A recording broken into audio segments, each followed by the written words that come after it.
Konoha के एक शांत रात में एक बच्चा पैदा हुआ, नारुतो उज़ुमाकी। लेकिन ये कोई आम बच्चा नहीं था। कहीं ना कहीं किस्मत ने उसे कुछ अलग बनाया था। नारुतो के अंदर सेंजू क्लैन के हर एक सदस्य की ताकत थी। एक ऐसी लेगेसी जिसमें हशिरामा का वाइटैलिटी, तोबिरामा का इंटेलेक्ट और बुत्सुमा का वॉरियर स्पिरिट सब शामिल थे। पर हर एक ब्लेसिंग के साथ एक कर्स भी आता है। उस रात ओबिटो ने कोनोहा पर हमला किया और कुरामा द नाइन टेल्स को आज़ाद कर दिया। गांव में आग लग गई, लोग भागने लगे और हर तरफ तबाही थी। नारुतो के माँ बाप मिनटो और कुशिना ने अपनी जान देकर कुरामा को नारुतो के अंदर सील कर दिया। और इसी मोमेंट से एक नई कहानी शुरू हुई। एक ऐसी कहानी जहां एक बच्चा पूरी दुनिया के नफरत के बीच बड़ा होने वाला था। बचपन से ही नारुतो अकेला था। लोग उससे दूर रहते थे। बच्चे उससे खेलते नहीं थे। हर किसी की आंखों में एक डर था, जैसे वो खुद कुरामा हो, ना कि एक मासूम बच्चा। पर नारुतो के अंदर एक अलग आग थी। वो रोता जरूर था, लेकिन कभी रुकता नहीं था। हर दिन वो सोचता, मैं एक दिन सबको दिखाऊंगा कि मैं कोई मॉन्स्टर नहीं हूं। एकेडमी के दिन आए और सब कुछ बदल गया। इस ऑल्टरनेट टाइमलाइन में नारुतो कोई मिस्चीवियस फेलियर नहीं था। इस बार उसके अंदर तोबिरामा सेंजू का दिमाग था। नारुतो टॉप स्टूडेंट बन गया। हर जुत्सु, हर थ्योरी उसके लिए एक खेल बन गया। उसका मेमोरी पावर इतना स्ट्रांग था कि एक बार पढ़ने के बाद वो सब याद कर लेता। और सबसे खास बात, वो खुद नए आइडियाज क्रिएट करता रहता। जब बाकी स्टूडेंट्स एक जुत्सु सीखने में महीने लगा देते, नारुतो उसे एक दिन में मास्टर कर लेता, thanks to his enormous chakra reserves जो उसे कुरामा और हशिरामा दोनों से मिले थे। कुछ साल बाद नारुतो ने निंजा एकेडमी के एग्जाम्स पास कर लिए। जब टीम डिस्ट्रीब्यूशन हुई तो एक नया प्रॉब्लम आया। ससुके भी एक जीनियस था, और अगर दोनों एक ही टीम में होते तो बैलेंस बिगड़ जाता। इसलिए नारुतो को एक अलग रास्ता मिला, टीम 8, जहां उसके साथ थे हिनाटा ह्यूगा और कीपा इनुजाका। इनिशियली नारुतो को यह अजीब लगा। उसे लगा वो सासुके के साथ कंपीट करके और स्ट्रांग बनेगा। लेकिन धीरे धीरे उसने रियलाइज किया कि ये नया टीम उसके लिए एक ब्लेसिंग है। टीम 8 के मिशन स्टार्ट हुए, ट्रैकिंग, रेस्क्यूइंग और विलेज डिफेंस। नारुतो हर मिशन में अपनी ब्रिलियंस दिखाता गया। हिनाटा हमेशा उसके साथ खड़ी रहती, चुपचाप, जेंटल स्माइल के साथ, हर वक्त उसकी सेफ्टी की फिक्र करते हुए। नारुतो को पहले ये सब समझ नहीं आता था। वो तो अभी भी कभी कभी साकुरा के बारे में सोचता था, उसका पहला क्रश। लेकिन हिनाटा का प्यार अलग था। वो साइलेंट था लेकिन प्योर। धीरे धीरे नारुतो महसूस करने लगा कि हिनाटा के साथ रहकर उसे एक पीस मिलता है, एक घर जैसा फीलिंग। टाइम के साथ नारुतो के अंदर नई एबिलिटीज जागने लगी। हशिरामा के वाइटैलिटी ने उसके हीलिंग फैक्टर को इनसेन लेवल तक बढ़ा दिया। कोई भी इंजरी कुछ ही सेकंड्स में ठीक हो जाती। उसके ट्रेनिंग सेशंस इंटेंस थे और उसके अंदर एक और टैलेंट इमर्ज हुआ, केंजुत्सु यानी सोर्ड्समैनशिप। वो हर तरह के वेपन को हैंडल करना सीख गया। ये स्किल उसे मिली थी बुत्सुमा सेंजू, एक लेजेंडरी सोर्ड्समैन से इनहेरिटेड। नारुतो अब सिर्फ एक निंजा नहीं रहा, वो एक कंप्लीट वॉरियर बन रहा था। कोनोहा में एक्साइटमेंट थी। चुनिन एग्जाम्स का टाइम आ गया था। हर यंग निंजा अपनी एबिलिटीज दिखाने को रेडी था। टीम 8 भी पार्टिसिपेट कर रही थी। सब कुछ ठीक चल रहा था जब तक नेजी ह्यूगा का मैच हिनाटा से नहीं हुआ। नेजी ने अपने क्लैन के आइडियोलॉजी के साथ हिनाटा को इंसल्ट किया, उसे वीक कहा, उसके ब्लड लाइन को इन्फीरियर बोला। नारुतो उस वक्त क्राउड में था और हर एक वर्ड उसके दिल में चुभ रहा था। जब नेजी ने हिनाटा को ब्रूटल तरीके से डिफीट किया, नारुतो का पेशेंस टूट गया। उसने वाव किया, मैं नेजी को हराकर हिनाटा का बदला लूंगा। फाइट के दिन नेजी कॉन्फिडेंट था। उसे लगा नारुतो एक और ओवर कॉन्फिडेंट फूल है। लेकिन ये नारुतो अलग था। उनके फाइट के दौरान नेजी ने जेंटल फिस्ट से नारुतो के तेनकेट्सु ब्लॉक कर दिए और उसके बॉडी को डैमेज किया। सबको लगा मैच खत्म हो गया, पर जब सबने देखा, नारुतो के जख्म अपने आप हील होने लगे। ये था हशिरामा और कुरामा का रीजेनरेशन, एक डिवाइन पावर जैसा। नारुतो ने अपना चक्रा स्टेबलाइज किया और एक फाइनल एक्सप्लोजिव मूव से नेजी को डिफीट कर दिया। क्राउड चीयर करने लगा और हिनाटा कमजोर सी मुस्कान के साथ प्राउड फील कर रही थी। लेकिन पीस ज्यादा देर नहीं टिकता। ओरोचिमारू ने अटैक कर दिया कोनोहा पर। हिरुजेन सरुतोबी ने अपने पुराने स्टूडेंट के अगेंस्ट फाइट की और अपनी जान देकर गांव को बचाया। उस वक्त नारुतो ने ससुके को प्रोटेक्ट किया और गारा के खिलाफ फाइट किया। वो दोनों क्लोज नहीं थे, लेकिन नारुतो का दिल बड़ा था। उसने किसी को छोड़ा नहीं। लेकिन जब गारा ने शुकाकू का फुल पावर रिलीज किया, नारुतो उस एनर्जी को हैंडल नहीं कर पाया। वो गिर गया, थका हुआ, कमजोर और हार के करीब। और तब हिनाटा ने आगे बढ़कर उसे प्रोटेक्ट किया। उसने गारा के खिलाफ फाइट की, बिना किसी हेजिटेशन के। लेकिन शुकागु की पावर के आगे वो टिक नहीं पाई। उसे भारी चोट लगी और वो बेहोश हो गई। नारुतो ने जब ये देखा, उसके अंदर कुछ तो टूट गया। हिनाटा के बेहोश होने का मोमेंट नारुतो के लिए एक टर्निंग पॉइंट था। उसके अंदर का साइलेंस, उसके अंदर का प्रेशर, सब एकदम से फट गया। उसके आंखों में लाल चक्रा चमकने लगा, हवा तेज हो गई और जमीन क्रैक होने लगी। कुरामा का चक्रा क्लोक उसके आसपास फॉर्म होने लगा, जैसे कोई एंशिएंट बीस्ट फिर से जिंदा हो गई हो। मैं उसे हर्ट नहीं होने दूंगा, नारुतो चिल्लाया। उसके वर्ड्स के साथ ही चक्रा का ब्लास्ट पूरा स्टेडियम हिला गया। वो शुकाकू के अगेंस्ट दौड़ा, एक इंसान नहीं, एक स्टॉर्म बनकर। कुरामा का इन्फ्लुएंस उसके हर मूव में दिख रहा था। Powerful punches, animal like reflexes और वाइल्ड एनर्जी। लेकिन इसी दौरान कुछ और भी हुआ। नारुतो ने बिना समझे हाशिरामा सेंजू का वुडलीज यानी मोकुटोन एक्टिवेट कर दिया। उसके हाथों से पेड़ों की जड़ें निकलीं, जो शुकाकू के बिजू फॉर्म को रैप करके उसके चक्रा को सप्रेस करने लगीं। ये साइट सबके लिए अनबिलीवेबल थी। एक बच्चा जिंचुरी की होने के बावजूद एक बीजू को सप्रेस कर रहा था।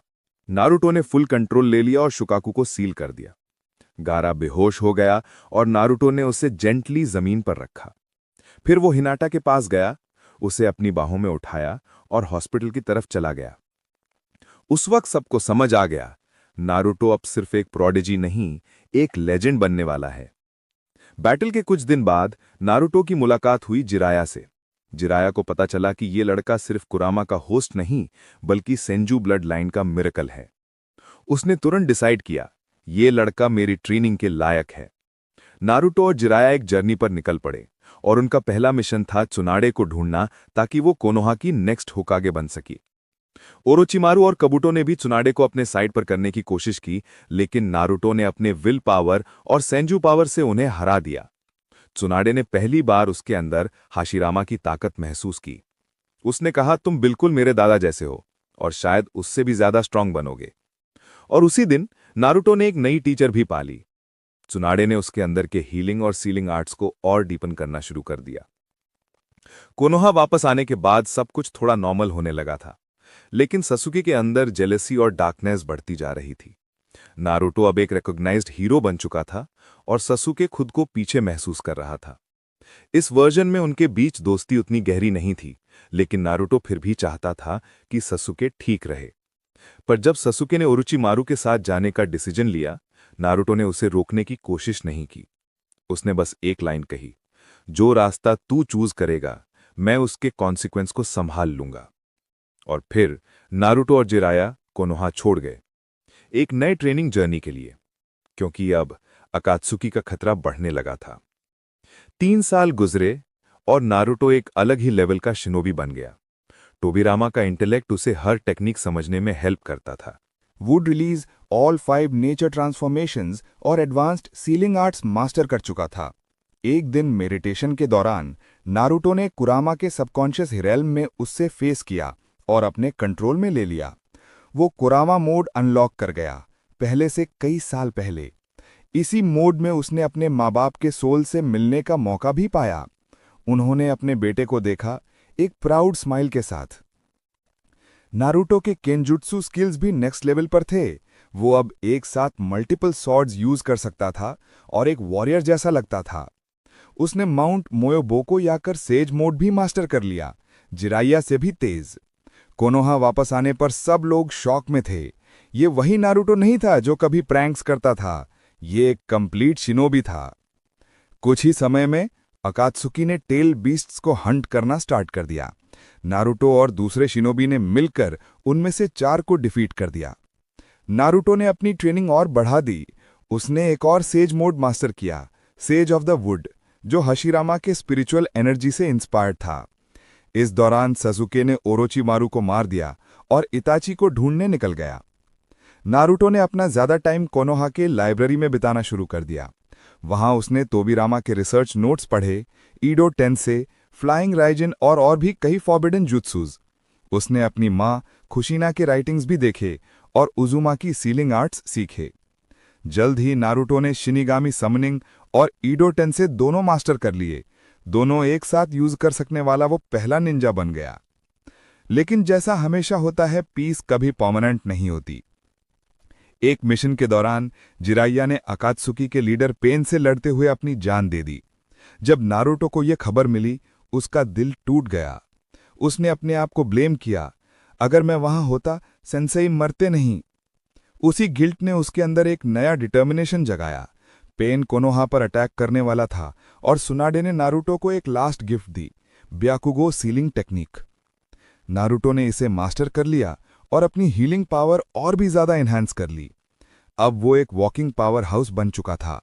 रीजनरेशन, सेज चक्रा, कुरामा मोड और वुड रिलीज सब एक साथ। जब पेन ने कोनोहा पर अटैक किया, पूरे विलेज की फाउंडेशन हिल गई। बिल्डिंग्स उड़े जा रही थीं, लोग चिल्ला रहे थे और हर तरफ डिस्पेयर था। सुनाडे ने अपनी पूरी चक्रा रिजर्व विलेजर्स को बचाने में लगा दी, पर फिर भी पेन का पावर अनस्टॉपेबल लग रहा था। लेकिन जब सब कुछ खत्म होने जा रहा था, एक फेमिलियर एनर्जी कोनोहा के आसमान से नीचे आई, एक गोल्डन चक्रा ऑरा के साथ। वो था नारुतो उजुमाकी माउंट मोयोबोकू के स्रॉग्स के साथ सेज मोड में। नारुतो की आंखों में शांति थी, पर अंदर एक वॉल्केनो जैसी डिटर्मिनेशन। उसने कामली कहा, पेन, तुम शांति की बात करते हो, लेकिन तुमने शांति का मतलब ही नहीं समझा। बैटल स्टार्ट हुई। पेन के हर एक पाथ को नारुतो ने सिस्टमैटिकली काउंटर किया, कुछ सेज मोड के प्रेसिशन से, कुछ कोरामास के पावर के ब्रूट फोर्स से और कुछ तोबिरामा के टैक्टिकल जीनियस से। उसने कुछ मोमेंट्स में वुड रिलीज से फील्ड मैनिपुलेट करके देवा और असुरा पाथ को इमोबिलाइज कर दिया। जब पेन ने अपना अल्टीमेट मूव यूज किया, शिनरा तेंसे, और पूरा विलेज डिस्ट्रॉय कर दिया, नारुतो ने अपना ब्याकुगो एक्टिवेट करके चक्रा एब्जॉर्ब कर लिया। सब शॉक थे, नारुतो लिटरली पेन का पावर न्यूट्रलाइज कर रहा था। आखिर में नारुतो ने नागाटो से डायरेक्टली बात की। उसने उसे रिमाइंड कराया कि रिवेंज कभी पीस नहीं लाता, और शायद पेन ही वो कैटलिस्ट है जो ह्यूमैनिटी को समझा सकता है। नगाटो नारुतो के वर्ड्स और हार्ट से इन्फ्लुएंस होकर अपने पावर से सबको रिवाइव कर दिया और अपनी लाइफ सैक्रिफाइस कर दी। उस दिन नारुतो सिर्फ एक हीरो नहीं बना, वो होप का सिंबल बन गया। थोड़े समय बाद दुनिया में एक और बड़ा स्टॉर्म उठ गया। सासुके ने इताची को डिफीट किया और ओबितो के साथ मिल गया। ओबितो ने अपना प्लान रिवील किया, इन्फानाइट त्सुकुयोमी। नारुतो को पता था कि ये वॉर इनेविटेबल है। उसने अपनी हर लर्निंग, हर जुत्सु एक मिशन में लगा दी, प्रोटेक्टिंग एवरीवन। उसने टोबिरामा और शिनिगामी के पावर से ईडो तेंसेई होकागे को वापस लाया। हाशिरामा, टोबिरामा, हिरुजेन और मिनातो सब बैटलफील्ड पर वापस आए। ये साइट हिस्टोरिक थी। एक ही बैटलफील्ड पर पूरा सेंजू लिनिएज और उनका डिसेंडेंट नारुतो। टुगेदर उन्होंने ओबितो और काबुतो के आर्मी को फेस किया। बैटल के दौरान नारुतो ने सबको लीड किया। वो अब सिर्फ एक शिनोबी नहीं, एक कमांडर था। उसने ओबितो के 10 टेल्स प्लान को फेल कर दिया। उसका फ्लाइंग राइजिन मास्टरी इतनी परफेक्ट थी कि वो हर जगह एक इंस्टेंट में पहुंच जाता। ओबितो फाइनली कॉर्नर हुआ और नारुतो के टच से उसका हार्ट बदल गया। उसने अपनी गलती एक्सेप्ट की और अपनी लाइफ देकर सब फॉलन शिनोबीज को वापस लाया। ये मोमेंट पूरे अलायंस के लिए एक इमोशनल वेव था। नारुतो खामोशी से खड़ा था, देख रहा था, एक और दोस्त गया, पर इस बार पीस के लिए। जब सबको लगा वॉर खत्म हो गया, मदारा उजिहा ने अपना प्लान एक्टिवेट कर दिया। उसने इन्फिनिट सुकुयोमी लॉन्च किया और 10 टेल्स जिंचुरिकी बन गया। बैटल हेवन और हेल के बीच चल रही थी। नारुतो अपना हर आउंस चक्रा यूज कर रहा था, पर मदारा अनस्टॉपेबल लग रहा था। तब सब टेल बीस्ट्स, कुरामा, शुकाकू, गियुकी और बाकी सब नारुतो के पास आए। उन्होंने कहा, तुम वो इंसान हो जिसके लिए हम वेट कर रहे थे। सबने अपना चक्रा उसे शेयर कर दिया। नारुतो के अंदर एक डिवाइन लाइट जगी और उसने सेज ऑफ 6 पाथ्स का पावर अवेकन कर लिया। उसके आंखों में एक नया शाइन था और उसका चक्रा गोल्डन फ्लेम में बदल गया। हाशिरामा का सोल, टोबिरामा का लॉजिक और कुरामा का रेज सब एक फॉर्म में मर्ज हो गए। नारुतो ने मदारा के 10 टेल्स फॉर्म को ब्रेक किया और एक फाइनल रासेन शूरिकेन, जो वुड रिलीज और 6 पार्ट्स एनर्जी दोनों से बना था, उससे उसे अनाहिलेट कर दिया। वॉर फाइनली खत्म हुई। नारुतो अब दुनिया का सेवियर था। हर विलेज ने उसे एक ही नाम दिया, the hero of the shinobi world. Peace के नए एरा में सबने डिसाइड किया कि नारुतो ही वो इंसान है जो सबको एक रख सकता है, और इसी तरह वो बना द 6th होकागे, सबसे यंग, सबसे पावरफुल और सबसे वाइज लीडर इन कोनोहा's हिस्ट्री। उसने नए सिस्टम्स बनाए, रिसर्च लैब्स, एकेडमी रिफॉर्म्स और डिप्लोमेसी प्रोग्राम्स। हिनाता हमेशा उसके साथ थी। वो सेम लड़की जिसके लिए नारुतो कभी ऑकवर्ड होता था, अब उसका हार्ट और होम दोनों थी। एक शांत शाम को होकागे मॉन्यूमेंट के ऊपर हिनाता ने फाइनली कन्फेस किया, नारुतो कुन, मैं हमेशा तुम्हें चाहती थी। नारुतो मुस्कुराया, उसका हाथ पकड़ा और बोला, और मैं हमेशा तुम्हें डिजर्व करने की कोशिश करता रहा। उस दिन के बाद उन दोनों की कहानी सिर्फ कोनोहा की नहीं, पूरी दुनिया की बन गई। Years later, पीस फिर से कोनोहा में बसी थी। चिल्ड्रन लाफ्ड, विलेजेस प्रॉस्पर्ड और नारुतो और हिनाता के बच्चे बोरुटो और हिमावरी एक नए जनरेशन के शिनोबी बन रहे थे। नारुतो अपनी ऑफिस की विंडो से बाहर देखता और सोचता, मेरे अंदर जितने भी लोग थे, सेंजू, उजुमाकी, कुरामा, सब ने मिलकर मुझे एक ही चीज सिखाई कि पीस तभी पॉसिबल है जब हम अपने दर्द को समझें, उससे भागे नहीं। और फिर वो खिड़की के पास से उठकर विलेज के बीच चला गया, एक सिंपल स्माइल के साथ, क्योंकि अब वो सिर्फ एक हीरो नहीं, वो एक सिंबल ऑफ यूनिटी था।